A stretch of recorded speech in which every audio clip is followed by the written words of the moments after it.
right, welcome everyone. I'm just using this mic for the folks on Zoom. I'm Cheryl Logan. I'm a professor of marine science at CSUMB, and I have been lucky enough to serve as Arie's primary research advisor through the Moss Landing program, alongside his other advisor, Scott Hamilton, here in the ichthyology lab. So before I hand the mic over to Arie, I just wanted to share a little bit about his journey to graduate school, and thanks to his parents for sharing some wonderful photos with me that you'll get to see in a minute. I'm also going to share some of his scholarly accolades as a student here, and a little bit about what it's been like to have Arie in the lab the past few years.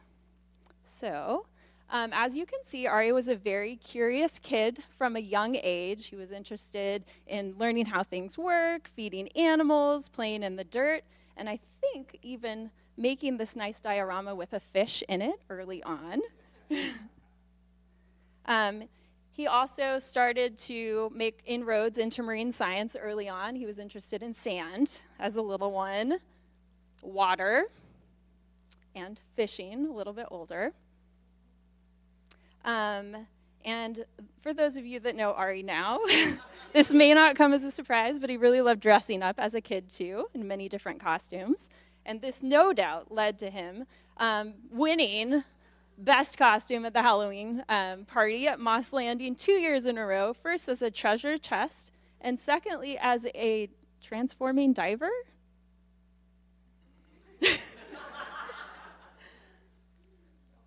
And then Arie went on to do his undergraduate degree at the University of Pittsburgh, where he double majored in microbiology and computer science.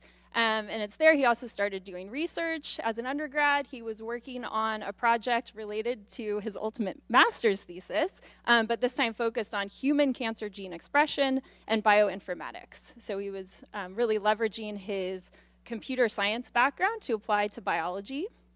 But he also became interested in marine science. He did a study abroad program at James Cook University in marine biology in Australia. And then that led him to the Moss Landing program, which he joined right in the middle of COVID in 2020. And here he has been studying, or he's been working on a project that was really informed by his undergraduate research and leveraging his computer science and bioinformatics background to work on a multi-tissue analysis of copper rockfish in response to different environmental stressors, including hypoxia and ocean acidification, which he'll share with you in a minute. And I'll just say that this project was funded by the National Science Foundation to Scott and me, and the project was actually just wrapping up when Arie entered the picture. We had generated tons and tons of RNA sequencing data, but the students that were previously supported on the grant simply didn't have the bandwidth to analyze all the data, and here came along Arie with his amazing bioinformatics skills, and we were really excited for him to join that project. And so what's next for Arie? He's currently also working at the Monterey Public Health Lab. He's going to continue working there over the next few months as he decides what comes next for him in his career, either kind of pivoting to public health or sticking with marine science in more of an applied format. I'm not ready for you yet. So I also want to share some of his scholarly accolades. Arie was a TA for us at CSUMB in a couple of intro chemistry classes.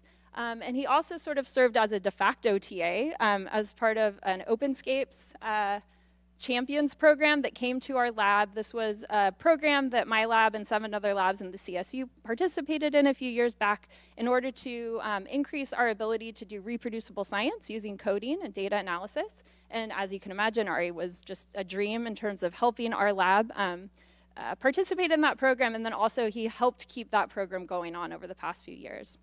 He was also a research assistant in the Monterey Public Health Lab, and this is a picture of him with some of his colleagues there. That work actually led to the second publication here that he got in a subject unrelated to his thesis. And he also worked in another research lab, a plant pathology lab at CSUMB for a year, which helped support his tuition his first year of grad school.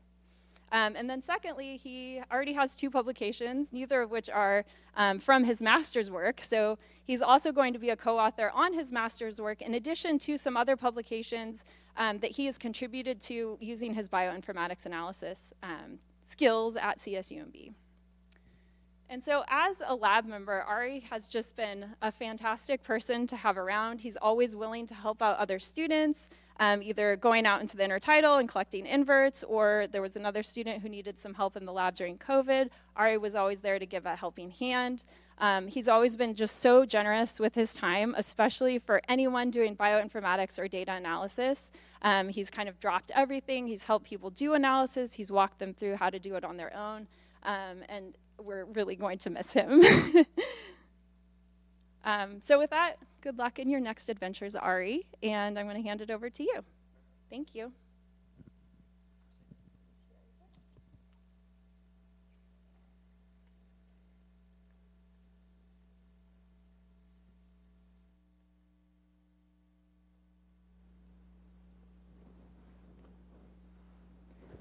All right. Welcome all to my thesis defense titled Multi-Tissue Analysis of Combined Fluctuating Environmental Stressors in Juvenile Copper Rockfish, Sebastes caurinus. So many of you in the audience, I'm sure, are very familiar with rockfish, but some of you may not be. So let me introduce you to this group of fishes. Rockfish are a recently diverged speciose genus. There's about 60 species in the California current system and about 100 worldwide.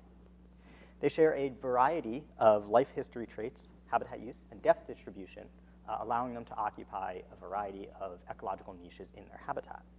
They're very economically important to this region. In 2019, they supported a commercial fishery worth approximately $14 million off the California coast. And some species are targeted for substantial recreational use. Additionally, this is a very ecologically important group of fishes. The adults are important secondary consumers, helping to move energy through the food web. And juveniles are major prey items. Juvenile copper rockfish, in particular, make up an important energy subsidy into the kelp forests, meaning that they bring more energy back in when they come back as juveniles than was lost when they left as larvae. Now, despite the variety of traits that rockfish show, they tend to share a couple of things in common. They're slow-growing, long-lived, and late to mature. Now, although these factors make them vulnerable to overfishing pressure, these factors are what allow them to survive in this very stressful environment. Recruitment is usually poor. We usually get few fish coming back and successfully entering the population every year, but the population is maintained by infrequent, strong year classes. And when these year classes happen are highly dependent on environmental conditions, specifically in this region, upwelling. Now, upwelling is thought to affect the juveniles so much because they're less developed than the adults, and so they're less able to cope with the stressors than an adult fish would be. The early life history of each species is going to influence its sensitivity to pH and dissolved oxygen stressors, which are two stressors that we would associate with upwelling. Now, I've talked about upwelling a little bit, so let me actually go through and define that. Upwelling is a seasonal phenomenon that we have along our coast here. It's driven by equatorward winds. So as we get these equatorward winds moving down our coast, it creates a force that pushes water offshore at a 90-degree angle due to the rotation of the Earth. Now that water, when it leaves, can't just disappear. It has to be replaced by something. And so we get deeper, colder water upwelling to replace it. Now the main difference between that deeper water and the surface water that left is that the deeper water is very rich in nutrients, which is what drives the food web around here. And if you're a phytoplankton or a macroalgae, it's great for you. However, those nutrients came from the organic matter that accumulated in this water as it was circulating for centuries under the ocean. And as microbes broke down that organic matter, they consumed oxygen and released carbon dioxide, meaning that the water, in addition to being very nutrient-rich, is hypoxic and acidic. So if you're not using the nutrients, it's very stressful for you. Now, like I said, these upwelling systems are very, very productive. They occupy less than 1% of the world's ocean area, but account for more than 20% of the world's fishery catch. However, the upwelling conditions that make them so productive are expected to intensify under climate change. That means more extreme swings in pH, dissolved oxygen, and temperature, those stressors that we associate with upwelling. And also changes in the timing. We expect upwelling to start earlier and the pulses to last longer. So the stressors that the organisms in this environment are going to face are going to change. And that may upset the delicate life balance that some organisms have built around what and when they expect of upwelling to help them survive in this stressful environment. Copper rockfish in particular have been identified as sensitive to these stressors. specifically pH and dissolved oxygen stressors, which again, we would associate with upwelling.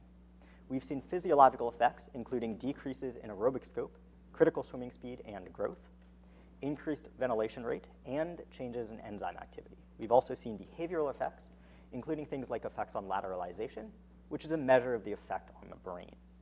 Molecular methods, such as what I used in my thesis, may help explain why we're seeing some of these effects. And so we set out to investigate that further. Let's take a little bit of a deeper dive into the conditions that we might see in an upwelling system. Here I have data from the Monterey Bay Aquarium seawater intake pipe out in the bay from April of 2010, showing during a period of upwelling, with the nighttime hours shaded, showing data over approximately a week. Now we're tracking dissolved oxygen, temperature, and pH, those three things that we would associate with upwelling. And it doesn't really matter which line is which. There's two key takeaways I want you to get from this graph. The first is that all of the stressors are co-occurring. They're all happening at the same time.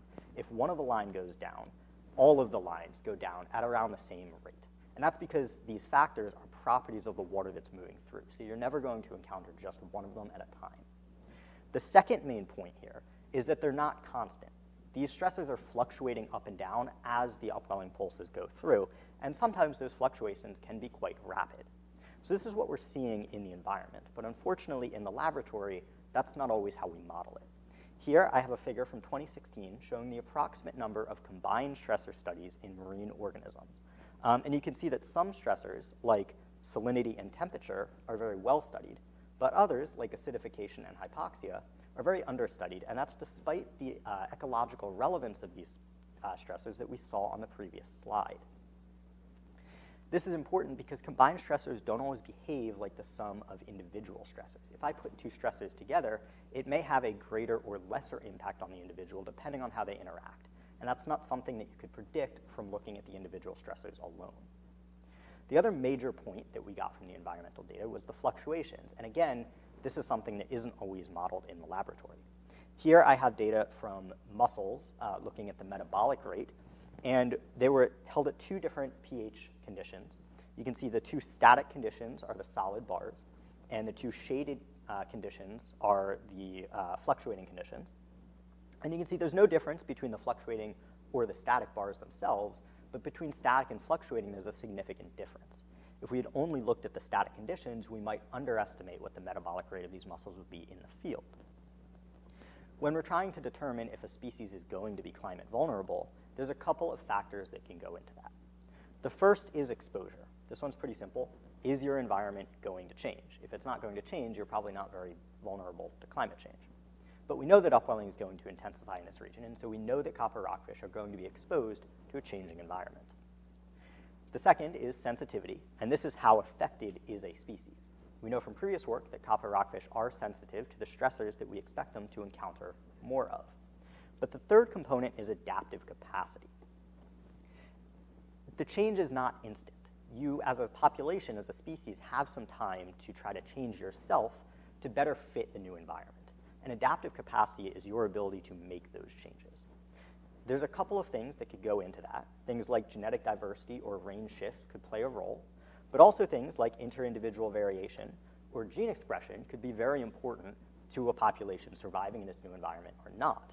And these last two options are what I focused on in my thesis here. So let's take a little bit of a closer look at what these are. Starting out with inter-individual variation, there are two competing theories about what stress might do to variation in a population. The first is the masking theory, which says that variability should decrease under stressful conditions. This would be like if I asked everybody what they thought of the temperature in the room right now. Some people might say they think it's a little bit hot, some people might say they think it's a little bit cold, but I'd get a variety of responses. If I bump the temperature up by 20 or 30 degrees, so now it's more stressful, everybody's going to be complaining that it's too hot and sweating, and so we've seen variability decrease under the stress. On the other hand, we have the unmasking theory, which expects to see variability increase under stress. This would be like if I took the heart rate of everybody in the room, there would be some variability, but if I had everybody run a mile and then took everyone's heart rate, all of a sudden variability would be much greater, where the runners might not see as much of a change in their heart rate as the people who never run. And so variability has increased under stress in this case. For gene expression, On the right here, I have the central dogma of molecular biology, which describes the flow of information through a cell. Starting out as encoded in DNA, that information goes through a process called transcription to be turned into messenger RNA, or mRNA, which then leaves the nucleus and goes through a process called translation to be turned into protein, which actually do the work around the cell. Gene expression looks at that RNA level. This is a very informative level to look at, because although every cell in your body has a nearly identical copy of DNA, not all of those genes are expressed the same in all your cells. That's why, even though your hands and your eyeballs have the same genes, you don't have eyeballs for hands. So by looking at the expression of different genes over time, we can get a sense of which genes are more important or less important under different stress treatments. And we can do this because we can sequence nearly every mRNA molecule in our sample, and so we can quantify the amount of mRNA that came from each gene with a pretty high degree of confidence. In this way, it provides a pretty easy window into the response. And ideally, what we would want to do with this data is identify differentially expressed genes. Differentially expressed genes are those genes that have statistically significantly higher or lower abundance of transcripts under one treatment compared to another. And we'll come back to those. Previous work in gene expression in copper rockfish has been done in gill tissue, actually in the same fish that I used for my thesis. And differences between single and combined stressors and static and fluctuating stressors were found, those two key environmental points that we made earlier. Additionally, we saw hidden lingering effects that appeared to persist even after the organism recovered physiologically. This is a phenomenon known as front-loading, and it's been linked to stress tolerance in corals. Essentially, you get a constitutive or persistent expression of some of the stress response even after the stressor goes away in preparation for the next stressor pulse. However, while gill is a great tissue to look at, it likely doesn't explain the changes we're seeing across the entire organism. And so we needed to look at more tissues to get a better sense of what's going on across the entire organism. So that's what I set out to do in my thesis. And in order to do so, I had 3 questions. The first is, how does upwelling expression profiles differ between tissues? And here, I expected tissues to exhibit distinct responses to upwelling conditions, with muscle and gill showing stronger responses than liver and brain, and particularly those DEGs to be related to growth, metabolism, and the cellular stress response, which are all categories of genes that we would expect to be affected by these stressors. Question number 2, how do relaxation expression profiles differ between tissues? I expected all tissues to exhibit a gene expression response more similar to upwelling than control under relaxation conditions, but that this would be most pronounced in muscle and gill, since those are the tissues I expected to have the strongest response in the first place. And we'll take a look at that by looking at the degree of front-loading across tissues. And then finally, for question number 3, what is the extent of inter-individual variation? And here, I expected to see the unmasking effect on cryptic variation. In order to answer these questions, fish were collected from Stillwater Cove. They were young-of-year copper rockfish collected with hand nets, and they were brought into the lab and exposed to experimental conditions for 13 weeks. We had 3 experimental conditions that we exposed fish to. The first was a static control, which was a pH of 8 and 8 milligrams per liter of dissolved oxygen, and this went for the entire 13 weeks. The second treatment was a fluctuating treatment that we'll call upwelling, where every 8 days the fish alternated between those ambient control conditions and a stressor phase of pH 7.3 and 2 milligrams per liter of dissolved oxygen. And then finally, we had a relaxation phase, which is the same as the upwelling treatment, simply out of phase. So when these fish were at the ambient control treatment, the upwelling fish were at the stressor treatment. The upwelling fish were sampled at the end of an 8-day period of the stressor phase after 13 weeks. And the relaxation fish were sampled at the end of a control treatment, an 8-day control period, after 13 weeks. The fish were collected, and brain, muscle, gill, and liver tissue was dissected out. We had an N of less than or equal to 4 per tissue treatment combination. Originally, we had wanted an N of 4, but due to some batch effects during library prep, some of our samples were not usable. mRNA was extracted and converted to a cDNA library. cDNA stands for complement DNA, and we do this because DNA is more stable than RNA, and also the sequencing technique that we used relies on DNA instead of RNA. So once we had done that, we sent these out for sequencing. Now over here on the right, I have a figure of what that library prep process might look like, that conversion from RNA to DNA, and really the only step in here that you need to pay attention to is this one right here, RNA fragmentation and random priming. You can think of this like all of the mRNA in our sample being a book that I want to read, but I can't read the book because it's really, really, really small. Now I have a machine that can read the book for me, but that machine can only read really small sections of it at a time. So in order to feed this book into the machine, I have to first put the book through a shredder. And that's what we did here. That's that fragmentation step. So once we did that, and we sent it out for sequencing, and we got all of our little fragments back that we can now read, that's great, but it's not very useful to us because they're all kind of jumbled together. So what we needed to do now was make some sense of this mess of information. And that's the next step. I mapped these raw reads to a published copper rockfish genome. You can think of the genome as acting like a dictionary, and the raw reads as those little strips of paper. I can line them up in the dictionary to figure out what words and maybe sentences they originally were a part of. Once I've done that for all of my reads, I can then go through and count how many reads align with each gene. That's the raw data that I'll actually use to do my analyses. So once we have our count data, we did 3 analyses. The first was using a program called EdgeR, which is specifically designed to work with RNA-seq data in small sample sizes to do our differential expressed gene analysis. Now remember, differentially expressed genes are those genes that have statistically significantly higher or lower abundance of transcripts in one treatment compared to another. And there were 3 comparisons that we did. The first was upwelling versus control. And you can think of the DEGs from this treatment as being genes that are involved in the stress response. Our second was upwelling versus relaxation. And you can think of DEGs here as genes that were turned on during the stressors.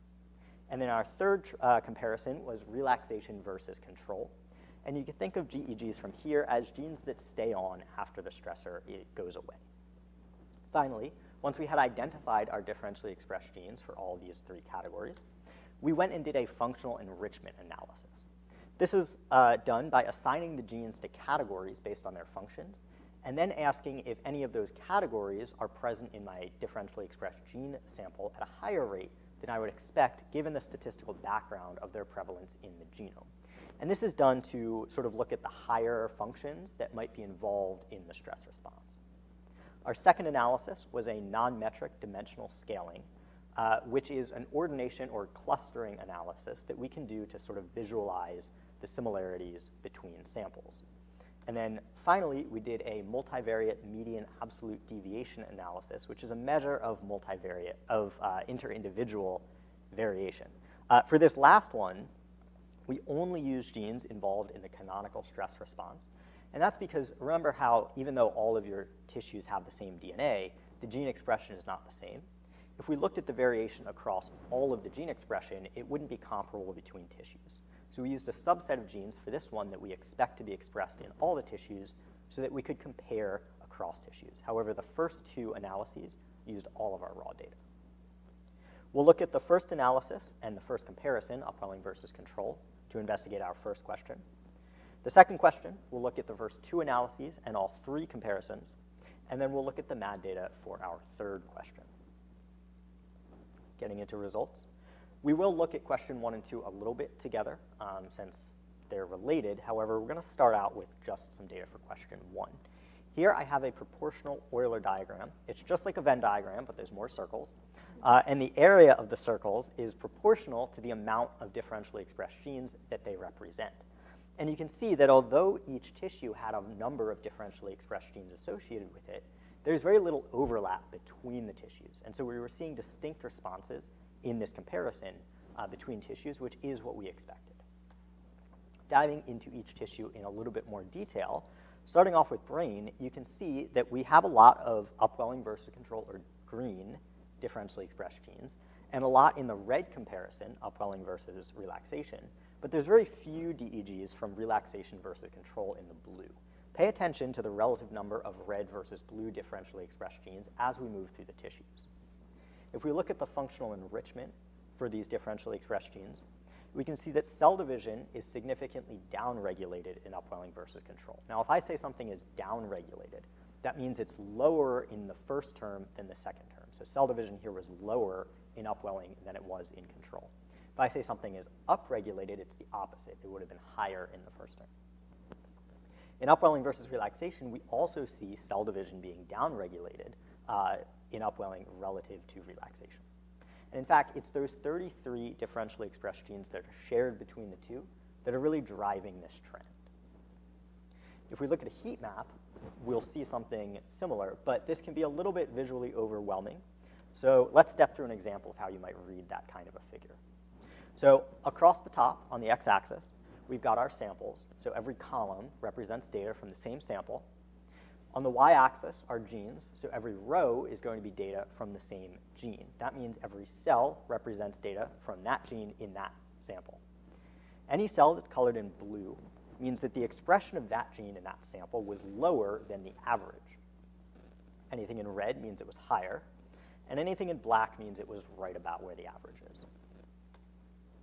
So if we look back at our heat map, we can see that upwelling in red across the top looks very different from the other two treatments. Control and relaxation are pretty visually indistinguishable, but upwelling looks very different. So that's a clear sign that something was different between upwelling and the other two treatments. And that's backed up in the NMDS data. Here we can see that upwelling samples cluster very separately from control and relaxation, which overlap each other a lot. Moving on to muscle, we again see a lot of green upwelling versus control differentially expressed genes, and a lot of red upwelling versus relaxation DEGs, but again, very few blue relaxation versus control DEGs. With the functional enrichment, we can see that in upwelling versus control, we had a downregulation of genes involved in the negative regulation of glucagon secretion. Now that's quite a mouthful, so let's step through that a little bit slower.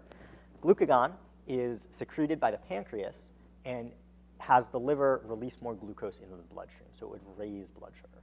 Genes that negatively regulate negatively regulate glucagon would turn that down and decrease the amount of glucose that gets released into the bloodstream.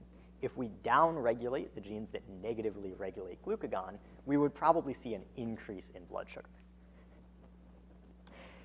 If we look at the red upwelling versus relaxation, it's a little bit simpler. We see a downregulation of cell division. And if we look at the 14 genes that are shared between the two, we see an upregulation of kidney function regulation. And so the muscle seems to take on an important regulatory role during the upwelling stressor. If we look at the heat map, we'll see something similar to brain, where the red genes, or the red samples, rather, visually separate out from control and relaxation, although control and relaxation are not quite as visually indistinguishable as they were in brain. It's here that we see our first hint of upwelling, or of front-loading rather, with some genes being upregulated during both upwelling and relaxation. So they were upregulated during upwelling, and they maintained that upregulation during relaxation, so they stayed turned on. If we look at the NMDS data, we'll again see upwelling cluster separately from the other two treatments, although there's less overlap between control and relaxation. In GIL, we start to see something a little bit different. We still have a lot of green upwelling versus control differentially expressed genes, but now we have a lot of blue relaxation versus control genes instead of red upwelling versus relaxation. If we look at the functional enrichment, we'll see that oxygen uptake is significantly upregulated in upwelling versus control, which makes sense given the hypoxic conditions these fish were in. And if we look at relaxation versus control, we'll see a downregulation of immune response and fat metabolism. These are things that we might associate with an ongoing stress response. And so this is an indication that parts of the stress response were maintained in relaxation. We'll see that again in the heat map, where we have now control samples in green separating out from the other two. And again, we see front loading here more than we saw in muscle. So we have more genes here that were upregulated in upwelling and maintained that in relaxation. And again, in the NMDS data, we have some overlap between relaxation and upwelling, and much less overlap between control and relaxation. Finally, in liver, this is the most extreme case that we will see, where we had green upwelling versus control differentially expressed genes and blue relaxation versus control DEGs, but we had no red at all for the relaxation or upwelling versus relaxation comparison. If we look at the functional enrichment, we'll see that arachidonic acid metabolism is significantly upregulated in upwelling versus control. Arachidonic acid is an important precursor to a lot of secondary metabolites that have a variety of regulatory functions, and it's generally something we would associate with a stress response. In relaxation versus control, we saw an upregulation of genes involved in cell-cell adhesion, which again is something we might associate with a stress response. And in fact, it's those 34 genes that are shared between the two that are really driving that trend. In the heat map, we again see a pretty extreme example where control is very, very different from relaxation and upwelling, which are almost indistinguishable from each other. And we see a ton of front loading, the most of any sample here, where almost all of the differentially expressed genes were upregulated in upwelling and maintain that in relaxation. However, despite what we saw here, if we look at the NMDS data, we see something, again, a little bit unexpected. We would have expected control to cluster very separately from the other two treatments, but instead, we actually see overlap between all three. Now, moving on to our questions, how did we do? So for question 1, remember we were looking just at upwelling versus control, and we expected to see distinct responses between all the tissues, which we did. There were very few overlap between the circles in that first Euler diagram that I showed. We also expected to see more differentially expressed genes in gill and muscle, and while gill had the most DEGs in this comparison, muscle was tied with liver for the least. And we expected to see effects on growth, metabolism, and cellular stress response. In brain, we saw an effect on growth with a downregulation of genes involved in cell division, but no effect on metabolism or the cellular stress response. In muscle, we didn't see an effect on growth in upwelling versus control, but we did see an effect on metabolism with that downregulation of negative regulators of glucagon secretion, potentially indicating a demand for more glucose. No effect on the cellular stress response.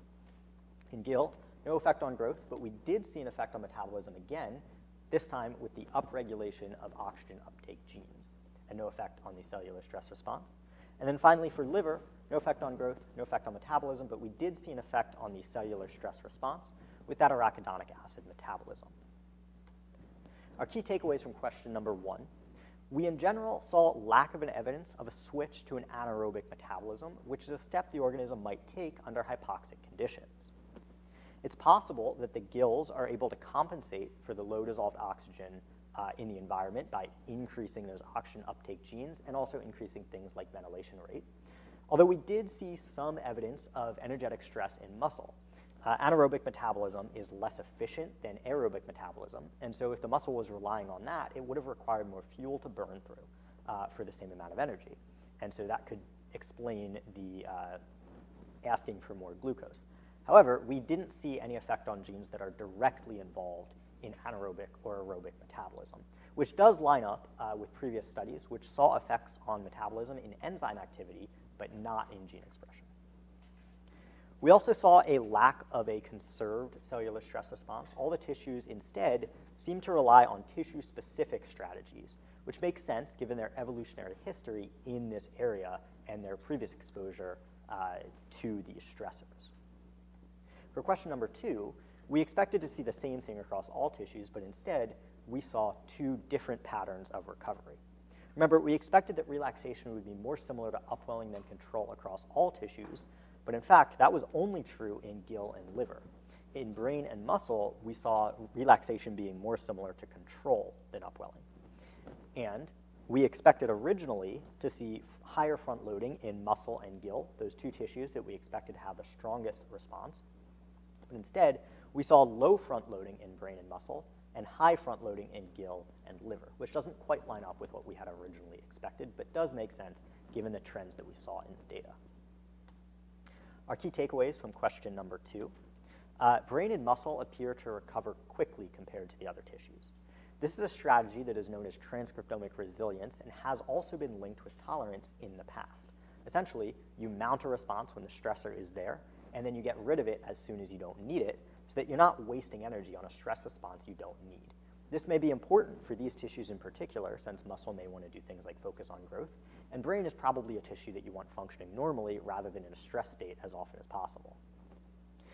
It's also possible that brain in particular is more insulated from the stressors than gill and liver, since it's internal and very well perfused, and the organism would put a high priority on maintaining its status.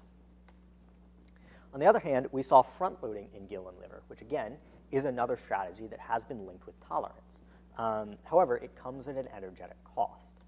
That may be a cost that the organism is willing to pay in these tissues, because these tissues may be more at the forefront of the response to the stressor.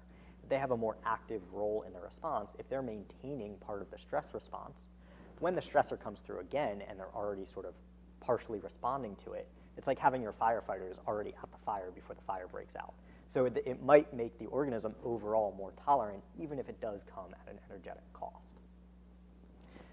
Based on this, we might expect metabolic effects to be more persistent than behavioral ones, since we see this persistent energy drain in some tissues, but brain appears to recover very quickly. And then finally, as a reminder of my third question, we were asking what the extent of inter-individual variation was, and we expected to see the unmasking effect of stress, or that variation would increase under the stressor. Looking at the MAD scores for each treatment, we can see that on the right here in gill, we had a significant difference between the two stressor treatments and control, where variation significantly increased. But in brain, we saw a trend towards the opposite. It wasn't significant, but in relaxation and upwelling, it's a little bit lower than it was in control. And the MAD scores on the side here are directly comparable, since we use the same genes across tissues. And so even though gill increased its MAD scores under stress, those are still lower than the decreased brain scores under stress. Finally, in muscle and liver, we see no change across treatments, although muscle had very low standing variation, which didn't change, and liver had really, really high standing variation compared to the other tissues, which again, didn't change. So, going back to our question, we saw some evidence for the unmasking effect with the significant difference in gill, but we didn't see any evidence in the other tissues, and in fact, we saw a slight trend towards the opposite effect in brain. Our key takeaways from question number 3. We saw two different paradigms at play here, once again. Each tissue appears to have different adaptive capacity based on the strategy that it chose. So there's some tissues, like brain and muscle, that rely on transcriptomic resilience, and those tissues either had low MAD scores or decreased their MAD scores under stress, which might make sense if they were all sort of doing the same thing at the same time. We might see lower variability. Whereas liver and gill, the tissues that rely on front loading, either had really high variability or increased it under stress, which could make sense given the amount of front loading could vary between individuals. It is important to note, though, that brain still had higher MAD scores than gill, so this is all relative to the others. It's not like brain and muscle had no variation at all. And finally, liver had really, really high MAD scores, which could help explain that discrepancy between the NMDS and DEG data that we saw earlier. So the differentially expressed genes, by nature of the method, select for genes that have low intra-sample variability and high inter-treatment variability. Those obviously are not going to have high variability when we look at inter-individual variability across treatment, because we're selecting for ones that don't.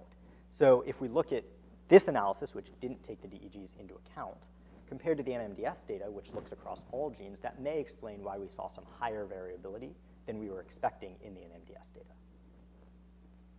In conclusion, once again, several different paradigms emerged. There appear to be tissues that rely more on transcriptomic resilience and tissues that rely more on front loading, depending on what their role in the response to the stressor is. Gill and liver appear to exhibit persistent effects because they might be at the forefront of the response to these stressors. And those metabolic effects that are associated with the stressors and front loading may be of higher importance to management and modeling than behavioral ones, since brain recovers so quickly. We know that copper rockfish are expected to be affected by changes to upwelling, but now we have a better idea of the adaptive capacity that would be present in this species.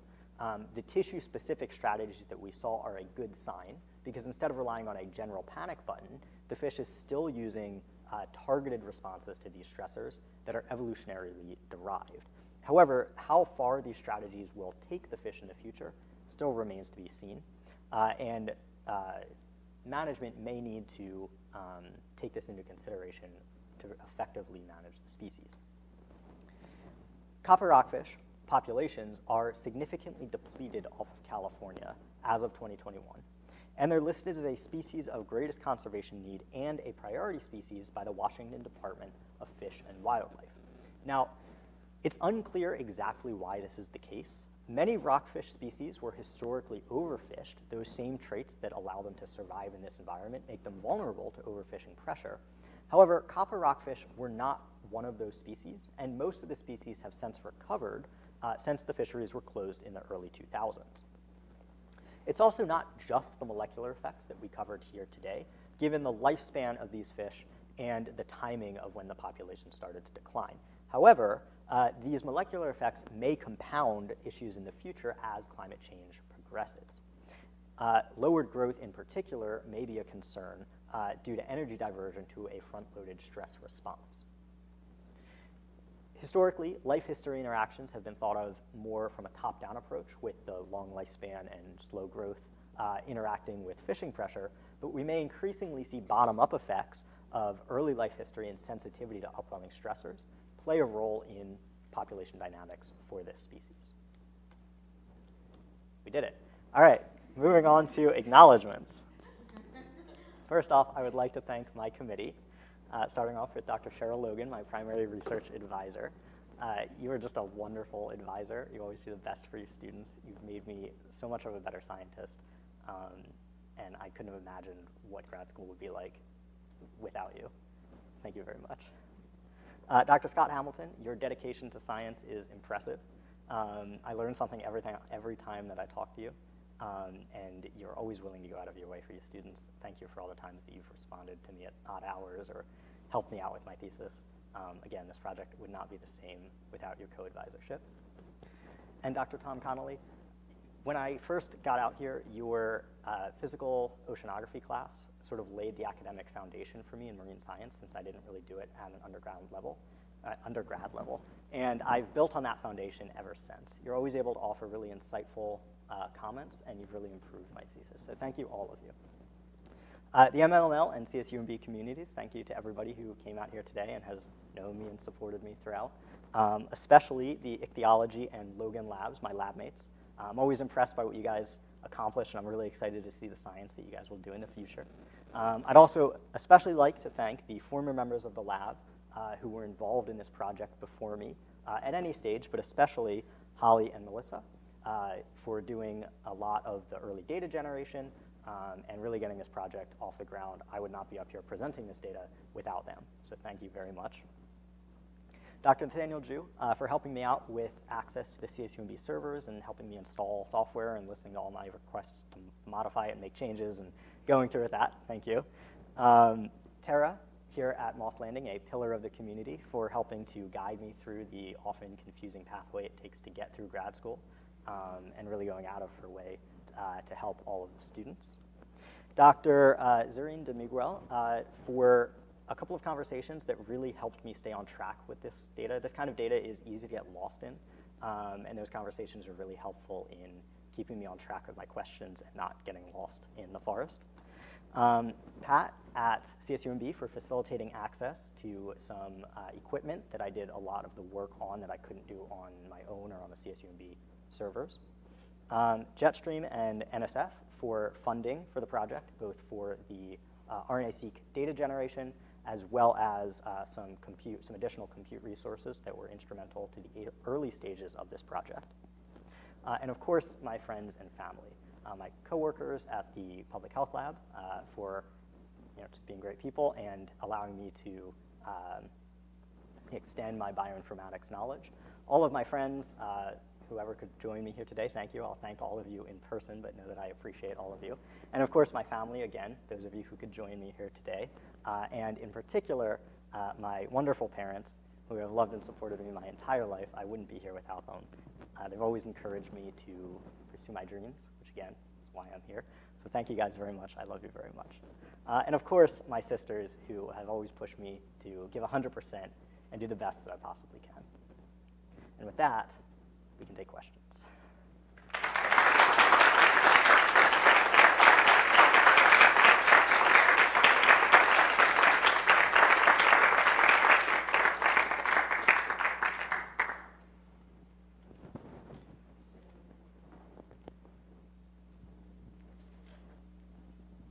So the upregulation you mentioned with the gills and liver, when you said like having the firefighters there before the fire, do you mean to say that that would be like an indefinite upregulation?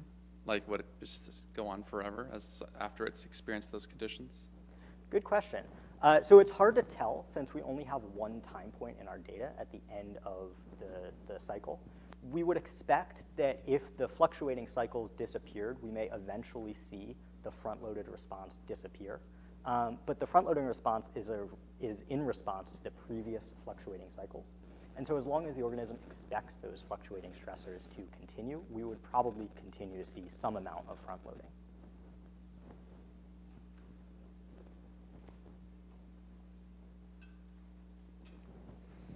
Great presentation, Arie.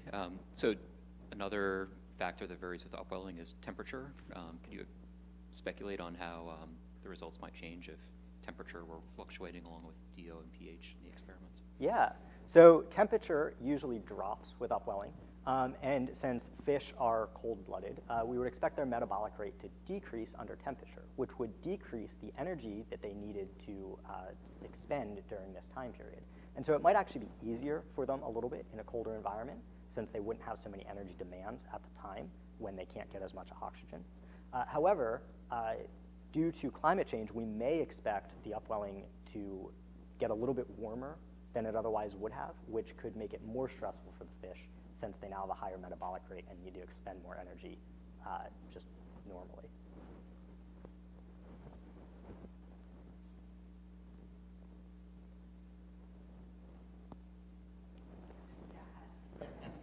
Bad question. So what is the sort of natural progression of this research? Where does it go from here? Does it need to be redone to monitor the ongoing effect of climate change on these stressors as time goes by, or sort of what's the next step? Yeah, good question. So I think bringing in additional stressors like cold stress to more accurately model the environment would be a good next step. Also, varying the length of time of the fluctuating pulses, since in the environment, like we saw, it's not always 8 days, it's not always constant. So sort of varying that up to make it a little bit more random, or modeling it based on what we actually, like a measurement that we actually took in the environment could be a good place. But also, looking at different life stages as well. I only looked at juvenile copper rockfish here, and that's not the end of the story. So effects on larvae, on mothers, on other fish would be a good stage to investigate next, and there is research going on in our lab on those things.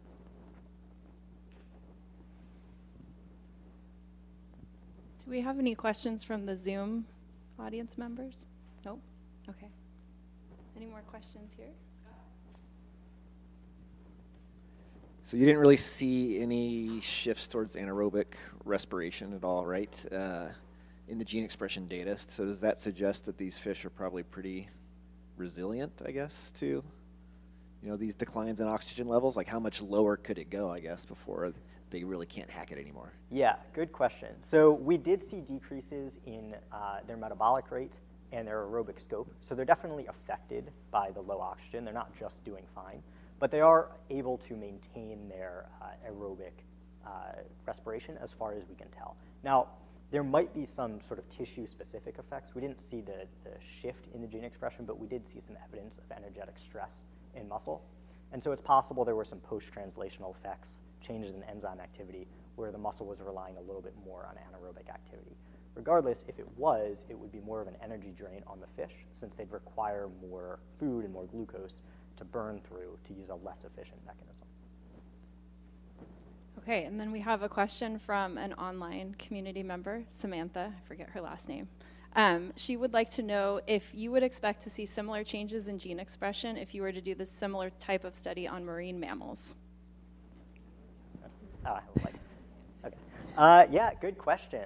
Marine mammals, probably we'd see some differences since they can regulate their body temperature. So that would be a main difference, even though we didn't look at cold stress here. Additionally, they breathe air instead of water. And so the hypoxic conditions probably wouldn't affect them as much, since they would surface to breathe, and that's not changing under upwelling. Additionally, the acidification, probably not as much of a deal for them since they're not breathing the water directly, although they still do need to ionoregulate under those conditions. So yes, I would expect marine mammals to be a little bit different than fish under these conditions.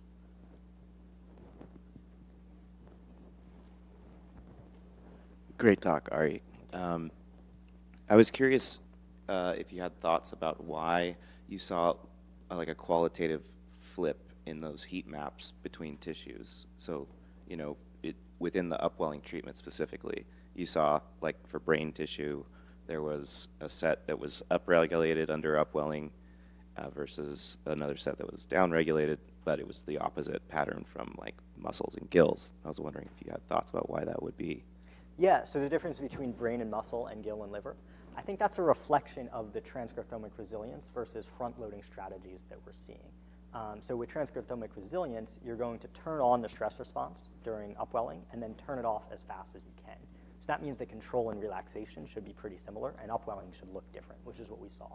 With front-loading, though, you're going to maintain part of that stress response through the relaxation phase, and so upwelling and relaxation would look more similar than they do to control, which is what we saw in gill and liver, the two tissues that had the front-loading response.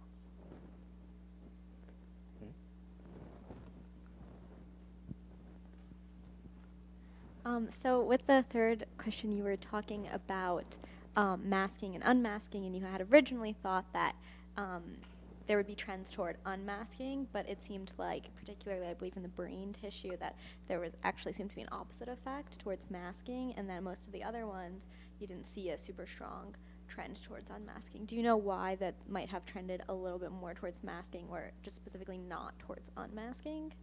Yeah, good question.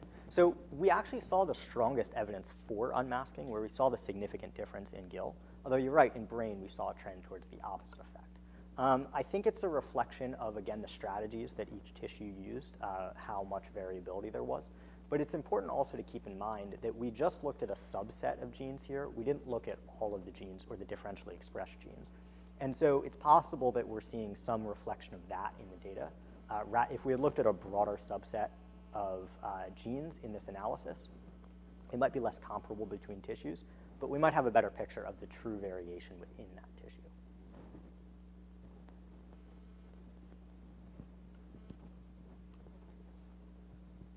Any other questions?